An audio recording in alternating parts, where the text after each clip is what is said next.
প্রিন্সিপালের পিয়ন কবে থেকে বাংলা বলা ছেড়েছে? এবার একটু দেখেন, আমাদের এই রেনকোট গল্পের ভিতরে 3টি মাসের কথা বলা আছে। একটা হলো এপ্রিল, আর একটা হচ্ছে গিয়ে কি জুন, আর একটা হচ্ছে গিয়ে কি জুলাই। এপ্রিল, জুন, আর একটা কি জুলাই। এই এপ্রিল মাসের প্রথম থেকে ইসহাক মিয়া উর্দু বলা শুরু করে। উর্দু বলা শুরু করে এপ্রিল মাসের শুরু থেকে ইসহাক মিয়া কি বলা শুরু করে?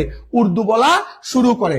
আর এপ্রিল মাসের মাঝামাঝি সময়ে প্রিন্সিপাল ডক্টর আফাজ আহমেদ মিলিটারিদেরকে যে বলে যে মিলিটারিদের পাক সাপ শরীরে একমাত্র কাটা কোনটি? একমাত্র কাটা হচ্ছে শহীদ মিনার। মিন্টু কত তারিখে বাসা থেকে চলে যায়? মিন্টু 23শে জুন বাসা থেকে চলে যায়। আর জুলাই মাসের 1 তারিখে মিন্টু কি করে, নুরুল হুদা কি করে? নুরুল হুদা বাসা হইতেছে গিয়ে কি বদলায়।